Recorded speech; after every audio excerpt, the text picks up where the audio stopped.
BBA learning এর আজকের ভিডিওতে সকলকে স্বাগত জানাচ্ছি। আমাদের আজকের এই ভিডিওটিতে বিবিএ দ্বিতীয় বর্ষ হিসাব বিজ্ঞান বিভাগ ও বিবিএস পাস দ্বিতীয় বর্ষের ইন্টারমিডিয়েট অ্যাকাউন্টিং বইয়ের accounting for long term liabilities অধ্যায় হতে একটি অঙ্ক সমাধান করা হয়েছে। আমাদের আজকের সমাধানকৃত অঙ্কটি হচ্ছে এ নিউ বিবিএ অনার্স 2017 সালে আসা একটি অঙ্ক। আমাদের এই ভিডিওটি হচ্ছে এই অধ্যায়ের চতুর্থ ভিডিও।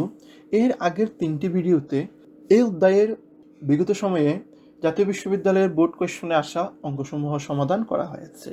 আমরা যারা আগের ভিডিওসমূহ দেখে নাই, এই ভিডিওটির নিচে ডেসক্রিপশন বক্সে আগের ভিডিওসমূহের লিঙ্ক দেওয়া থাকবে, আমরা সেখান থেকে আগের ভিডিওগুলো দেখে নিতে পারবো। আমরা আজকে যে অঙ্কটি সমাধান করেছি তার প্রশ্নটি প্রথমে পড়ে নিব।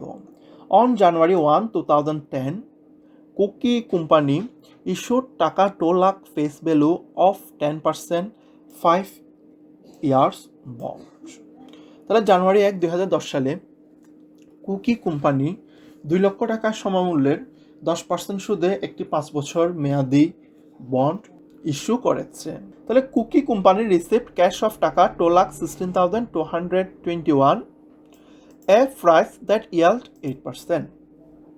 কুকি কোম্পানি মূল্য হিসেবে 2,16,221 টাকা গ্রহণ করেছে, যার উপার্জন হার হচ্ছে 8%।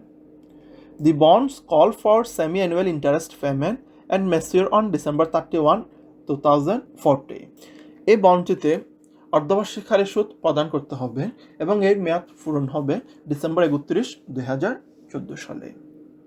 আমাদের প্রশ্নের মধ্যে জানুয়ারি 1, 2010 সালে কুকি কোম্পানি একটি বন্ড ইস্যুর কথা বলা হয়েছে। এই বন্ডটির মূল্য হচ্ছে 2 লক্ষ টাকা, ইন্টারেস্ট রেট হচ্ছে 10%, মেয়াদ হচ্ছে 5 বছর। তবে কুকি কোম্পানি এই বন্ডটি ইস্যু করে 2,16,221 টাকা পেয়েছে। বন্ডের সমমূল্যের চেয়ে যেহেতু অতিরিক্ত টাকা পেয়েছে, এক্ষেত্রে এটি আমাদের জন্য প্রিমিয়াম হবে এবং এক্ষেত্রে ইয়ালস রেট হচ্ছে 8% এবং এই বন্ডের ক্ষেত্রে সেমিঅ্যানুয়ালি অর্থাৎ অর্ধবার্ষিক হারে সুদ প্রদান করতে হবে। আমাদের একটি সুদ প্রদান করতে হবে জানুয়ারি 1 তারিখ এবং আরেকটি কিস্তিতে সুদ প্রদান করতে হবে জুলাই 1 তারিখ। এই বন্ডটির মেয়াদ হচ্ছে 5 বছর এবং সেটি পূরণ হবে ডিসেম্বর 31, 2014 সালে। এরপরে এখানে বেশ কিছু রিকোয়ার্ড রয়েছে, 4টি রিকোয়ার্ড রয়েছে। প্রথম রিকোয়ার্ডটি হচ্ছে এ নম্বরে premium amortization schedule for 5 years. 5 বছরের জন্য একটি অ্যামortization শিডিউল প্রস্তুত করতে বলা হয়েছে। 2 নম্বরে যে রিকোয়ার্ডটি রয়েছে বি নম্বরে, সেটি হচ্ছে show how the bonds would be presented on the balance sheet immediately following the issue পরবর্তী সময়ে এই বন্ডটিকে ব্যালেন্স শিটে কীভাবে উপস্থাপন করা হবে সেটি দেখাতে বলা হয়েছে। সি নম্বর যে রিকোয়ার্ড রয়েছে সেটি হচ্ছে record the issuance and first interest payment. Issuance এবং প্রথম ইন্টারেস্ট পেমেন্টের জন্য জাবেদা প্রদান করতে বলা হয়েছে। ডি নাম্বারটি হচ্ছে record the retirement of the bond at maturity. মেয়াদ ফুর্তিতে আমাদের বন্ডের জন্য জাবেদা প্রদান করতে বলা হয়েছে। আমরা নিচে অঙ্কটি সমাধান করেছি। প্রথম যে রিকোয়ার্ড রয়েছে required 1, premium amortization schedule for 5 years, 5 বছরের জন্য প্রিমিয়াম অ্যামortization শিডিউল প্রস্তুত করা। আমরা নিচে রিকোয়ার্ড এতে বন্ড প্রিমিয়াম অ্যামortization শিডিউল বলে একটি ট্যাবল প্রস্তুত করে নিয়েছি। এই ট্যাবলটিতে আমরা 5টি কলাম নিয়েছি। প্রথম যে কলামটি নিয়েছি সেটি হচ্ছে ডেটের জন্য, এর পরবর্তী কলামটি আমরা নিয়েছি ক্যাশের জন্য, তার পরবর্তী কলামটি হচ্ছে ইন্টারেস্ট এক্সপেন্স, চতুর্থ নম্বর কলামটি হচ্ছে প্রিমিয়াম অ্যামortize এবং পঞ্চম নম্বরে এসে আমরা যে কলামটি নিয়েছি সেটি হচ্ছে ক্যারিড অ্যামাউন্ট অফ বন্ডস। আমরা ডেটের ঘরে এসে প্রথমে 1/1/10 লিখেছি, অর্থাৎ আমাদের এই বন্ডটি জানুয়ারি 1, 2010 সালে ইস্যু করা হয়েছে। তাই আমরা 1/1/10 লিখে একেবারে শেষ কলামে এসে আমরা বন্ডটা যত টাকা মূল্যে ইস্যু করেছি 2,16,221 টাকা দিয়ে আমরা তাই 2,16,221 টাকা একদম শেষ কলামে লিখে দিয়েছি। আমাদের বন্ডটা 2010 সালের জানুয়ারি 1 তারিখে ইস্যু করা হয়েছে এবং আমাদের কিস্তি প্রদান করতে হবে সেমি অ্যানুয়াল বেসিসে। তাই একটা কিস্তি হবে ইন্টারেস্টের জুলাই 1 তারিখ এবং ইন্টারেস্টের ক্ষেত্রে আরেকটি কিস্তি হবে জানুয়ারির 1 তারিখ। তাই আমাদের ইস্যুর ডেট হচ্ছে 1/1/10, সেক্ষেত্রে আমাদের পরবর্তী ইন্টারেস্ট প্রদান করতে হবে 1/7/10। এক্ষেত্রে এসে আমরা প্রথমে ক্যাশেরগুলো টাকাটা আমরা বের করব। আমাদের বন্ডের ফেস ভ্যালু হচ্ছে 2 লক্ষ টাকা এবং এই বন্ডের রেট হচ্ছে 10%।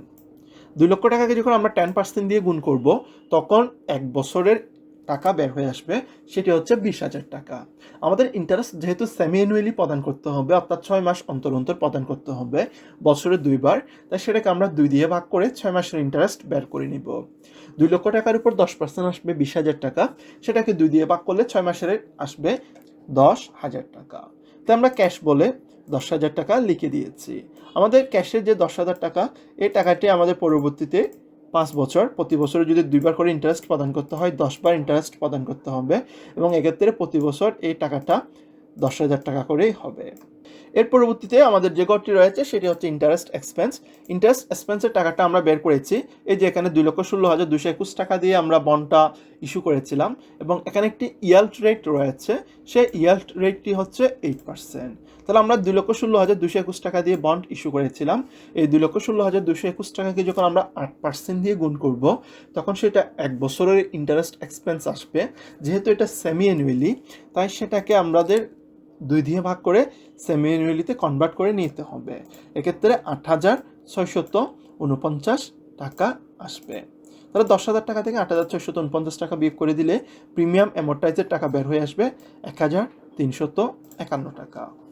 এরপরে আমাদের 1/10-এ 2,16,221 টাকা ছিল, সেটা থেকে যখন আমরা 1,351 টাকা বাদ দিয়ে দিব, তাহলে আমাদের 1/7-10-এ ক্যারিং অ্যামাউন্ট অফ বন্ডস বের হয়ে আসবে 2,14,870 টাকা।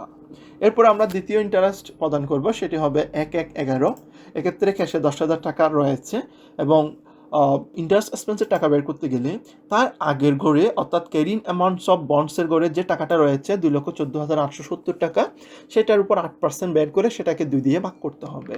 তাহলে 2,14,870 টাকার উপর 8% বের করে যখন আমরা 2 দিয়ে ভাগ করব, তখন 8,595 টাকা আসবে। 10,000 টাকা থেকে 8,595 টাকা বিয়োগ করে দিলে আমাদের প্রিমিয়াম অ্যামোর্টাইজে 1,405 টাকা আসবে, এবং 2,14,870 টাকা থেকে 1,405 টাকা বিয়োগ করে দিলে ক্যারিং অ্যামাউন্ট অফ বন্ডস বের হয়ে আসবে 2,13,465 টাকা। আমাদের পরবর্তী ইন্টারেস্ট পেমেন্টের ডেট হচ্ছে 1/7/11। ক্যাশে 10,000 টাকা আছে।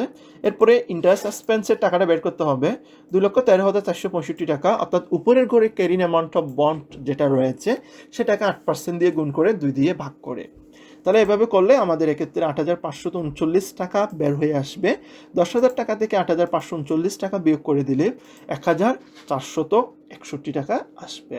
তাহলে 2,13,465 টাকা থেকে 1,461 টাকা বাদ দিয়ে দিলে 2,12,004 টাকা বের হয়ে আসবে। তাহলে তার পরবর্তী কিস্তিতে প্রদান করার সময় একই কাজ, আমাদের ক্যাশের ঘরে 10,000 টাকা আছে, এক্ষেত্রে 2,12,004 টাকাকে 8% দিয়ে গুণ করে আবার যখন 2 দিয়ে ভাগ করে দিব, ইন্টারেস্ট এক্সপেন্স 8,480 টাকা বের হয়ে আসবে। তাহলে ক্যাশ থেকে ইন্টারেস্ট এক্সপেন্স বাদ দিলে প্রিমিয়াম অ্যামোর্টাইজ বের হয়ে আসবে, এবং ঠিক একইভাবে 2,12,004 টাকা থেকে যখন আমরা নিচের ঘরে প্রিমিয়াম অ্যামোর্টাইজ বাদ দিয়ে দিব, তাহলে এই ঘরের ক্যারিং অ্যামাউন্ট অফ বন্ডস বের হয়ে আসবে 2,10,484 টাকা। একইভাবে পরবর্তী বছরেও আমরা যখন 2,10,484কে 8% দিয়ে গুণ করে 2 দিয়ে ভাগ করে দিব, আমাদের ইন্টারেস্ট এক্সপেন্স 8,419 টাকা আসবে। তাহলে 10,000 টাকা থেকে 8,419 টাকা বিয়োগ করে দিলে 1,581 টাকা বের হয়ে আসবে। তাহলে 2,10,484 টাকা থেকে 1,581 টাকা বাদ গেলে 2,08,903 টাকা আসবে। আমাদের প্রত্যেকটা তারিখ হবে, একটা হবে 1/7, তারপরটা হবে 1/1, এবং সালগুলা পর্যায়ক্রমে পরিবর্তিত হয়ে যাবে। একইভাবে আমরা যখন প্রতিটি ঘরে এই কাজটি করব, আমাদের ক্যারিং অ্যামাউন্ট অফ বন্ডস বের হয়ে আসবে, প্রিমিয়াম অ্যামোর্টাইজও বের হয়ে আসবে, ইন্টারেস্ট এক্সপেন্সও বের হয়ে আসবে। তাহলে আমরা ক্যাশের যে 10,000 টাকা রয়েছে সেটা বের করেছি। আমাদের বন্ডের ফেস ভ্যালু 2 লক্ষ টাকা রয়েছে, এই 2 লক্ষ টাকার উপর 10% ধরলে 20,000 টাকা, সেটাকে যখন আমরা সেমি অ্যানুয়ালিতে কনভার্ট করেছি 10,000 টাকা এসেছে। আর ইন্টারেস্ট এক্সপেন্সের টাকাটা বের করতে গেলে আমাদের তার উপরের করে যে ক্যারিং অ্যামাউন্ট অফ বন্ডস এর টাকা থাকবে সেটাকে 8% দিয়ে গুণ করে আবার 2 দিয়ে ভাগ করতে হবে। তাহলে একইভাবে প্রত্যেক ঘরের ইন্টারেস্ট এক্সপেন্সের টাকা বের করতে গেলে তার উপরের ঘরের ক্যারিং অ্যামাউন্ট অফ বন্ডসের টাকাকে 8% দিয়ে গুণ করে 2 দিয়ে ভাগ করলে আমাদের প্রত্যেকবারে ইন্টারেস্ট এক্সপেন্সের টাকা বের হয়ে আসবে। আর প্রিমিয়াম অ্যামোর্টাইজের টাকাটা বের করতে হবে, প্রত্যেক ঘরে ক্যাশের টাকা থেকে যখন ইন্টারেস্ট এক্সপেন্সের টাকা বাদ দিয়ে দিব, সেক্ষেত্রে আমাদের প্রিমিয়াম অ্যামোর্টাইজের টাকা বের হয়ে আসবে। আর ক্যারিং অ্যামাউন্ট অফ বন্ডসের টাকা বের করতে গেলে উপরের ঘরে যে ক্যারিং অ্যামাউন্ট অফ বন্ডস আছে সেটা থেকে তার নিচের ঘরের প্রিমিয়াম অ্যামোর্টাইজ বাদ দিলে ক্যারিং অ্যামাউন্ট অফ বন্ডস বের হয়ে আসবে। এভাবে আমরা প্রতিটা করের কাজ সম্পন্ন করতে পারবো। তবে একেবারে শেষ গড়ে এসে, অর্থাৎ আমাদের 5 বছরের মধ্যে 10 বার ইন্টারেস্ট দিতে হবে। শেষবার যখন আমরা ইন্টারেস্ট প্রদান করব 1/15-তে, তখন আমরা যদি একটু ক্যালকুলেটর ব্যবহার করি তাহলে দেখা যাচ্ছে আমাদের উপরের গড়ে ক্যারিং অ্যামাউন্ট অফ বন্ড হচ্ছে 2,01,922 টাকা। তাহলে আমরা যদি সেটার উপর 8% বের করি তখন টাকা আসে 16,153 টাকা। আর এটাকে যদি আমরা 2 দিয়ে ভাগ করে 6 মাসে কনভার্ট করে দিব তখন আসে 8,076.88 টাকা। এক্ষেত্রে এটাকে যদি আমরা পূর্ণ সংখ্যায় নিয়ে যাই 8,077 টাকা লিখতে পারবো। কিন্তু এই টাকাটা যদি আমরা 8,077 টাকা লিখি তখন এখানে একদম শেষে ক্যারিং অ্যামাউন্টস অফ বন্ডে এসে 2,01,000 টাকা বের হয়ে আসবে। কিন্তু আমাদের একেবারে শেষ করে ক্যারিং অ্যামাউন্টস অফ বন্ডের ক্ষেত্রে একেবারে শেষ করে আমাদের বন্ডের ফেস ভ্যালু যত টাকা তত টাকা আসতে হবে। তাই আমাদের বন্ডের ফেস ভ্যালু 2 লক্ষ টাকা আসার জন্য আমরা এখানে 8,077 টাকার সাথে 1 টাকা যোগ করে এটাকে 8,078 টাকা করেছি। আমরা এ ধরনের অ্যামোর্টাইজেশন শিডিউল করার সময় একদম শেষ করে এসে যদি কয়েক টাকা কম বা বেশি হয় আমরা সেটা যোগ বিয়োগ করে দিয়ে ক্যারিং অ্যামাউন্টস অফ বন্ডসের ক্ষেত্রে একেবারে ফেস ভ্যালু যত টাকা আমরা ঠিক তত টাকা নিয়ে আসবো। এখানে ফেস ভ্যালুর চেয়ে বেশি টাকাও টাকা যাবে না, কম টাকাও টাকা যাবে না। আমাদের যে টাকাটা কম বেশি হবে আমরা সেটা এখানে ইন্টারেস্ট এক্সপেন্সের সাথে অ্যাডজাস্ট করে দিব। এক্ষেত্রে আমরা ইন্টারেস্টটা পার্সেন্টের উপর বের করে 2 লক্ষ টাকা ক্যারিং অ্যামাউন্ট অফ বন্ড নিয়ে আসার জন্য যত টাকা অ্যাডজাস্ট করতে হয়, অর্থাৎ যত টাকা যোগ করতে হয় বা বিয়োগ করতে হয় আমরা সেটাকে অ্যাডজাস্ট করব। আমাদের রিকোয়ার্ড 1টা এভাবে সম্পন্ন হয়ে যাবে। আমাদের বন্ড প্রিমিয়াম অ্যামোর্টাইজেশন শিডিউল প্রস্তুত করতে বলা হয়েছে। আমরা এবার যাব রিকোয়ার্ড বিতে। আমাদের রিকোয়ার্ড বিতে দেখাতে বলা হয়েছে show how the bonds would be presented on the blank sheet immediately following the issue. আমরা ইস্যুয়ের পরবর্তীতে আমাদের ব্ল্যাঙ্ক শিটটি কীভাবে প্রস্তুত হবে সেটি দেখাতে বলা হয়েছে। আমরা এখানে ব্ল্যাঙ্ক শিটটি প্রস্তুত করে দেখিয়েছি, কুকি কোম্পানির ব্ল্যাঙ্ক শিট। তাহলে আমরা যখন ইস্যু করেছি, ইস্যু করার সময় আমরা 2,16,221 টাকা পেয়েছি। তাই অ্যাসেটসের অধীনে আমাদের কারেন্ট অ্যাসেটস হচ্ছে 2,16,221 টাকা। একইভাবে লাইবিলিটিসের মধ্যে চলে গেলাম। লাইবিলিটিসের মধ্যে প্রথমে লিখেছি current liabilities, premium on bonds payable 16,221 টাকা, আর লং টার্ম লাইবিলিটিসে রয়েছে বন্ডস পেয়েবল 2 লক্ষ টাকা। দুটা যোগ করে দিলে আমাদের 2,16,221 টাকা বের হয়ে আসবে। এবার যাবো আমরা রিকোয়ার্ড সিতে। আমাদের রিকোয়ার্ড সিতে দেখাতে বলা হয়েছে record the issuance and first interest payment. আমাদের ইস্যুয়েন্স এবং প্রথম ইন্টারেস্ট পেমেন্টের জন্য জাবেদা প্রদান করতে হবে। আমরা নিচে রিকোয়ার্ড সিতে এসে জার্নাল এন্ট্রিসের জন্য গড় করেছি। ইস্যুয়েন্সের জন্য আমরা যে জাবেদা প্রদান করেছি 2010 জানুয়ারি 1 তারিখ আমরা ক্যাশকে ডেবিট করেছি, বন্ডস পেয়েবলকে ক্রেডিট করেছি, প্রিমিয়াম অন বন্ডস পেয়েবলকে ক্রেডিট করেছি। আমরা এই বন্ডটা 2,16,221 টাকা দিয়ে ইস্যু করেছিলাম, কিন্তু ফেস ভ্যালু ছিল 2 লক্ষ টাকা। তাই 2,16,221 টাকাকে ক্যাশ বরাবর বসিয়েছি। এটার ফেস ভ্যালু 2 লক্ষ টাকা। অতিরিক্ত যে 16,221 টাকা রয়েছে এই 16,221 টাকা হবে আমাদের জন্য প্রিমিয়াম। তাহলে ব্যাখ্যা দিলাম two record issue of bond at premium. এক্ষেত্রে আমাদের আরও একটি রিকোয়ার্ড ছিল, সেটি হচ্ছে ইন্টারেস্ট এক্সপেন্স পেমেন্টের জন্য জাবেদা প্রদান করা। আমরা জাবেদা দিয়েছি interest expense debit, premium on bonds payable debit, সে সাথে আমরা ক্যাশকে ক্রেডিট করেছি। To record interest expense and bond amortization of premium. আমরা এই টাকাগুলো উপরে যে শিডিউলটা করা রয়েছে আমরা সেই শিডিউল থেকে বসাবো। আমাদের জুলাই 1 তারিখে আমরা প্রথম যে ইন্টারেস্টের জন্য টাকা প্রদান করেছি সেক্ষেত্রে আমাদের ক্যাশ ছিল 10,000 টাকা, ইন্টারেস্ট ছিল 8,649 টাকা, প্রিমিয়াম ছিল 1,351 টাকা। আমরা ওই টাকাগুলাই বসাই দেব। ইন্টারেস্ট হচ্ছে 8,649, প্রিমিয়াম হচ্ছে 1,351 এবং ক্যাশ হচ্ছে 10,000। এবার যাবো আমরা রিকোয়ার্ড ডিতে। রিকোয়ার্ড ডি হচ্ছে record the retirement of the bond at maturity, অর্থাৎ মেয়াদ পূর্তিতে আমাদের এই বন্ড রিটায়ারমেন্টের জন্য জাবেদা প্রদান করতে হবে। তাহলে মেয়াদ পূর্তিতে আমাদের এই বন্ডের যে মূল্যটা রয়েছে সেটি আমাদেরকে পরিশোধ করে দিতে হবে। তাই আমরা জাবেদা প্রদান করেছি 2015 জানুয়ারি 1 তারিখ, বন্ডস পেয়েবল ডেবিট করেছি, টাকাটা আমরা নগদে প্রদান করব তাই ক্যাশকে ক্রেডিট করেছি। টাকা হচ্ছে 2 লক্ষ টাকা, যেটা আমাদের বন্ডের face value. Two record retirement of bond at maturity. আমাদের এই অঙ্কটিতে 4টা রিকোয়ার্ড ছিল, আমরা খুব সহজে 4টা রিকোয়ার্ডই সম্পন্ন করেছি। 1 নম্বর রিকোয়ার্ডে আমাদের অ্যামোর্টাইজেশন শিডিউল প্রস্তুত করতে বলা হয়েছিল, আমরা অ্যামোর্টাইজেশন শিডিউলটা প্রস্তুত করেছি।